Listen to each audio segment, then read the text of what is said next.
వదిలే, ఏదో కోపంలో ఉంటుందిలే పాపం. అంటారు. నీ కూతురు నీ పోలికలేగా వస్తాయి. నా కూతురు కాదు, తను నా అత్తగారు. ఇదేదో బాగుందే, నువ్వు టేస్ట్ చేస్తుడు.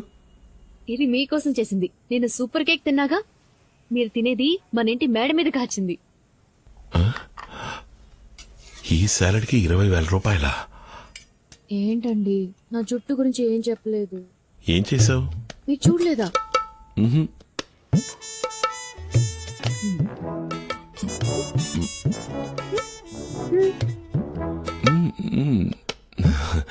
నైస్.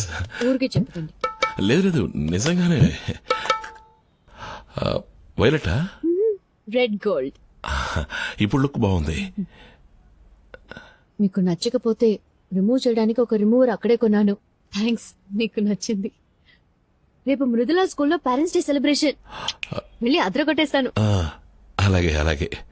ఇంటర్వ్యూలో సెలెక్ట్ అవ్వలేదని నా మీద కోపం లేదుగా? ఈ రోజు 34 కోట్ల రూపాయల జీతం తీసుకునే ఓప్రా విన్ఫ్రే కూడా 5 సార్లు ఇంటర్వ్యూలో ఫెయిల్ అయ్యారు. ఏమన్నారు? 34 కోట్ల? ఎవరితను? ఉన్నారులే, గాజువాకలో ఒక లేడీ. పర్లేదే, మనూరి పిల్లే. ఇప్పటికి ఐర్లాండ్ వెళ్ళడం కుదిరేలా లేదు. ఏమైంది? అది ఉదయాన్నే ఒక చిన్న యాక్సిడెంట్. ఒక స్కూల్ పిల్లాడు మన కారుకి అడ్డంగా వచ్చి పడిపోయాడు. అయ్యో, ఏం కాలేదుగా?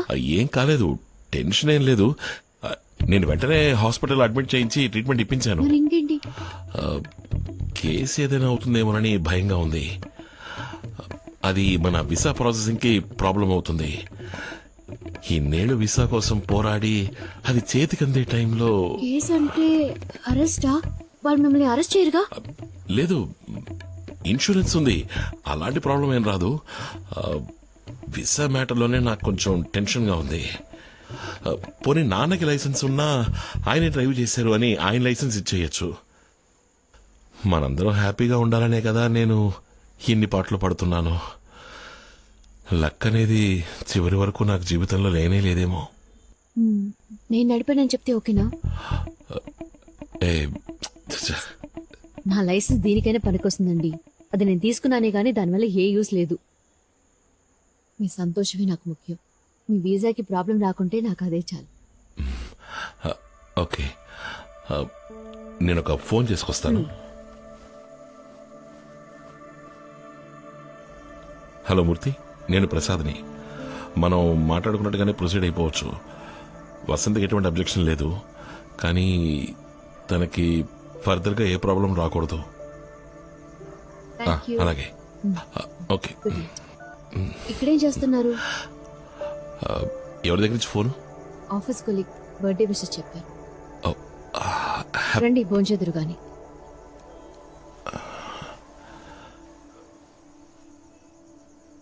ఆకాశవాణి విశాఖపట్నం కేంద్రం. మీరు ఇంతవరకు విన్నది మన ప్రధానమంత్రి స్వచ్ఛ భారత్ కొరకు ప్రజల మధ్యలో కనువిప్పు కలిగించేందుకు విశాఖలో జరగబోయే మ్యారథాన్ పరుగు పందెంలో అందరూ పాల్గొనవలసిన ఆవశ్యకత గురించిన ప్రసంగాన్ని మనం విన్నాం.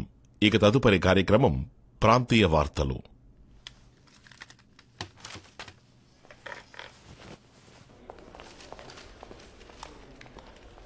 Sir, Ramnagar traffic police station నుంచి మిమ్మల్ని అడిగారు. కాంటాక్ట్ చేయమని నంబర్ ఇచ్చారు. నమస్తే, విశాఖ ఆల్ ఇండియా రేడియో. చెప్పండి సార్. హలో, నేను రాంప్రసాద్ని. స్టేషన్కి నన్ను కాల్ చేయమని నంబర్ ఇచ్చారు. అవును సార్. అలాగే. Good evening sir.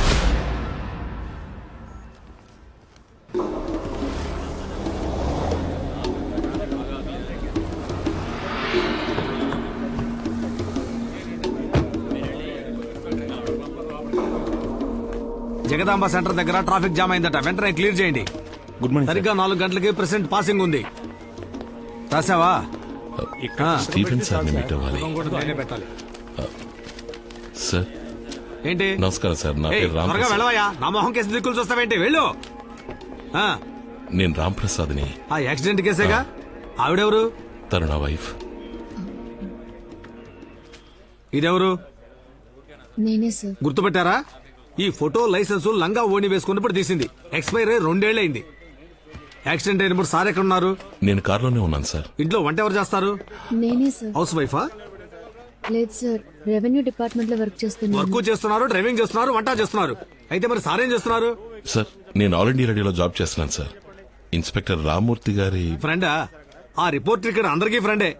ఇలా చూడమ్మా, ఇప్పుడు ఇది కేసు అయింది, ఆర్టీఐ క్రైమ్. ఈ నేరానికి 3 ఏళ్లు ఊతలు లెక్కెట్టాలని చట్టం చెప్తోంది.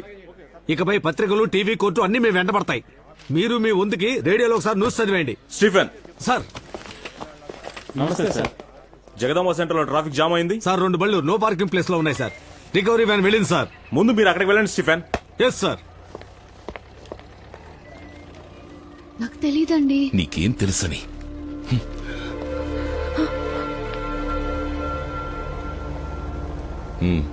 నీ పేరు చెప్పాను మూర్తి, ఆయన రెస్పాండ్ అవ్వలేదు.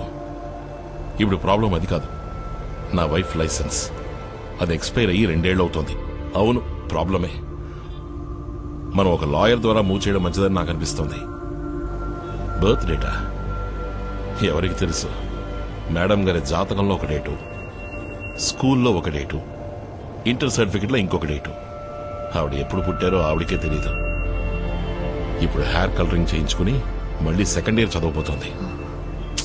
అబే లేదు మూర్తి, ఈ కేసు క్లోజ్ అయ్యేంత వరకు నేను టూరిస్ట్గా కూడా ఎక్కడికి వెళ్ళలేను. ఐర్లాండ్ వెళ్లే ఆశలు వదిలేసుకున్నాను మూర్తి.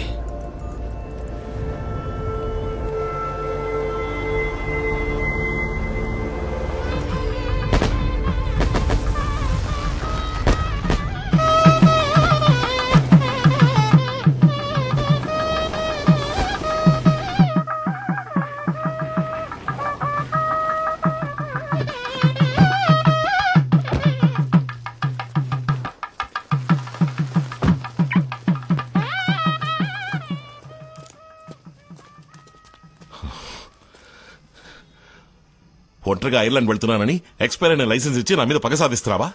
అయ్యో, అది ఎక్స్పైర్ అయిన విషయం నాకు తెలియదని మాత్రం చెప్పుకో. నిజంగా తెలీదండి. లైసెన్స్ తీసుకోవడంతో సరి, ఆ తర్వాత ఒక్కసారి కూడా యూజ్ చేయలేదు. నాకు ఇచ్చే ముందు కూడా నువ్వు దాన్ని వెరిఫై చేయలేదా? లైసెన్స్ కూడా ఎక్స్పైరీ ఉంటుందని తెలీదు. నా మాట నమ్మండి.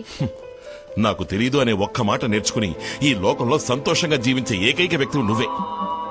నేను ఫారెన్ కి వెళ్లకుండా నువ్వు వండి పెట్టేది తింటూ నీ మొహాన్ని చూస్తూ ఇక్కడే వండిపోవాలి, అంతే కదా? ఇన్నేళ్లలో మీ మాట ఎప్పుడైనా కాదన్నానా?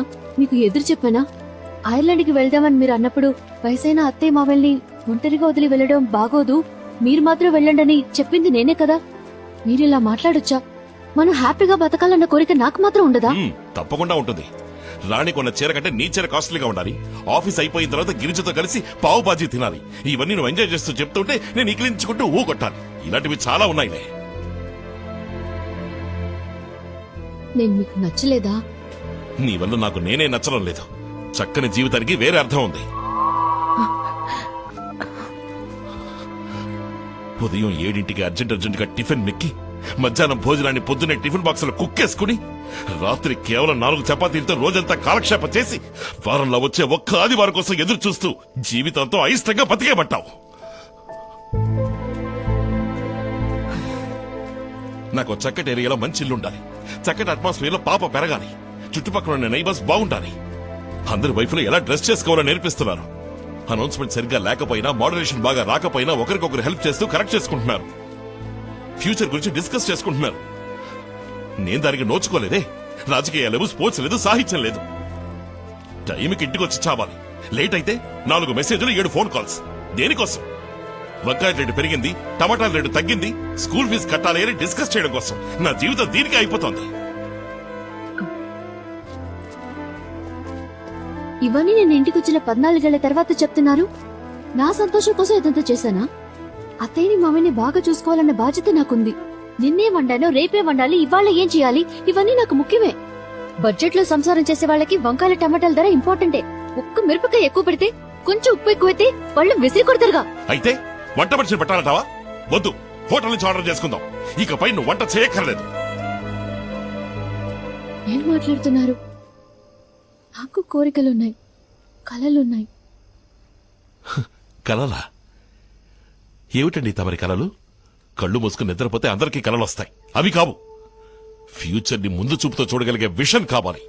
అలాంటి కలలు కనాలంటే మినిమం క్వాలిఫికేషన్ ఉండాలి. అలాంటి కళలు ఈ మొహానికి చచ్చినా రావు. తీసి తగలడవే. హలో, అవును, ఏంటి ఎప్పుడు? సరే, కమిషనర్ ఆఫీస్ నుంచి మాట్లాడుతున్నారు. పొద్దున్న 10ంటికి రమ్మంటున్నారు. నువ్వు వెళ్ళిరా, నాకు రావడం కుదరదు. నాకు వేరే పనుంది.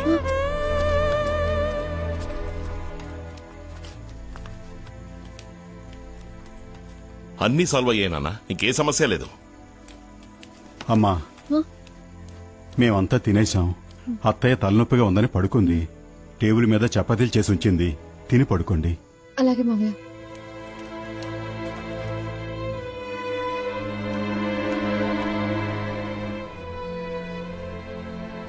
వాళ్ళు ఏదైనా అడిగితే ఏం చెప్పాలో కూడా తెలీదు. తెచ్చుకుంటేనే భయంగా ఉంది. మీరు రండి ప్లీజ్. ఇంకా భోంచేయలేదా? ఇక్కడేం చేస్తున్నారు? ఏదైనా సమస్యరా? అది యాక్సిడెంట్ కేసు గురించి కమిషనర్ ఆఫీస్ కి రమ్మన్నారు. ఆ, ఒకదాన్ని వెళ్ళాలంటే భయంగా ఉంది. ఒకదాని ఎందుకు వెళ్ళటం? సార్కి ఏం పనుందట? ఇదేమన్నా చిన్న పిల్ల వేలు పట్టుకుని తీసుకెళ్ళడానికి? ఇది వెళ్ళొస్తుందిలేండి, మీరు వెళ్ళండి నాన్న. వెళ్లేది కళ్యాణ మండపానికి కాదురా, పోలీస్ స్టేషన్ కి. తప్పు చేసింది నువ్వు, తను కాదు. నే వస్తాను పదమ్మా. ఆ విషయం నాకు తెలీదా? ప్లీజ్ వెళ్ళండి, వెళ్ళండి నాన్న. రేయ్, మనసాక్షి లేకుండా మాట్లాడతావేంట్రా? తల్లి తండ్రి లేని పిల్లరా తను. అదే సమస్య, దానికి లేకపోవడమే సమస్య, నాకు అందరూ ఉండడమే సమస్య. సరేరా. నాన్న ప్లీజ్, ఇది నా పర్సనల్ మ్యాటర్. ఇందులో మీరు జోక్యం చేసుకోకండి. లోపలికి వెళ్ళండి.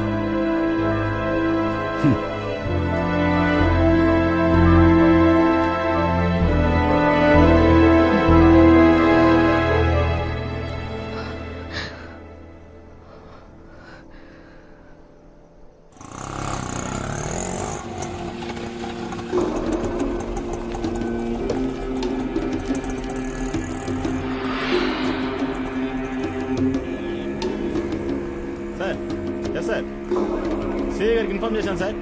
Over sir. సార్, అలాగే సార్. ఓకే సార్, కమిషనర్ గారిని కలవాలి. ఉంటాను సార్. మీరెవరు? వసంతి రాంప్రసాద్. ఓ, అక్కడ వెయిట్ చేయండి.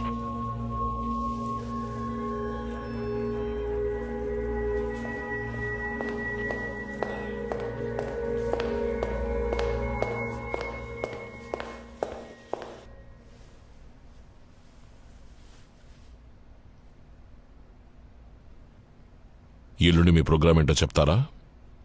వర్కింగ్ డే సార్, ఆఫీస్ ఉంది. ఇంకా ఇంకేం లేదు సార్. అయితే ఆ రోజు మీరు ఆఫీస్కి వెళ్ళొద్దు.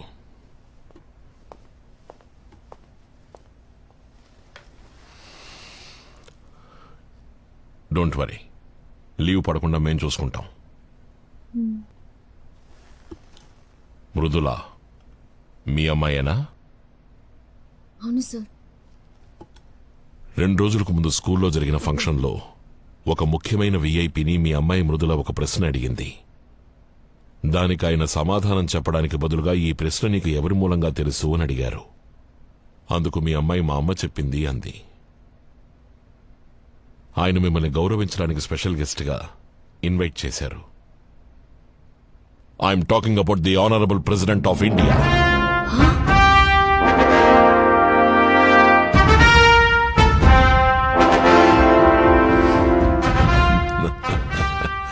ఎల్లుండి పొద్దున సరిగ్గా 8ంటికి తాజ్ హోటల్లో ప్రెసిడెంట్ మీతో కలిసి బ్రేక్ఫాస్ట్ చేస్తారు.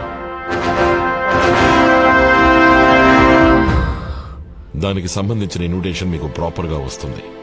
రేపు ఈవినింగ్ 4 o'clock అఫీషియల్ వెహికల్స్ మీ ఇంటికి వస్తాయి. సెక్యూరిటీ రీజన్స్ కోసం రేపు రాత్రి నుంచే మీరు తాజ్లో స్టే చేయాల్సి వస్తుంది. మీకు తోడుగా కావాలంటే ఎవరైనా ఒకరు రావచ్చు, కానీ ప్రెసిడెంట్ మీట్ అవబోయేది మిమ్మల్ని మాత్రమే. So be prepared tomorrow by 4 o'clock. Sir, accident కి సంబంధించి 5ంటికి రేపు ఇందిరానగర్ స్టేషన్ కి ఇన్స్పెక్టర్ రమ్మన్నారు. ఆ కేసు గురించి మాకు ఆల్రెడీ తెలుసు. ఇంకొద్దిసేపట్లో that case will be settled on completely. అది మేం చూసుకుంటాం. You just forget about that. ఇక ఏ విషయమైనా మీరు మాకు తెలియపరచాలి. You are under a protection. Because from this moment you are a special guest of the president of India.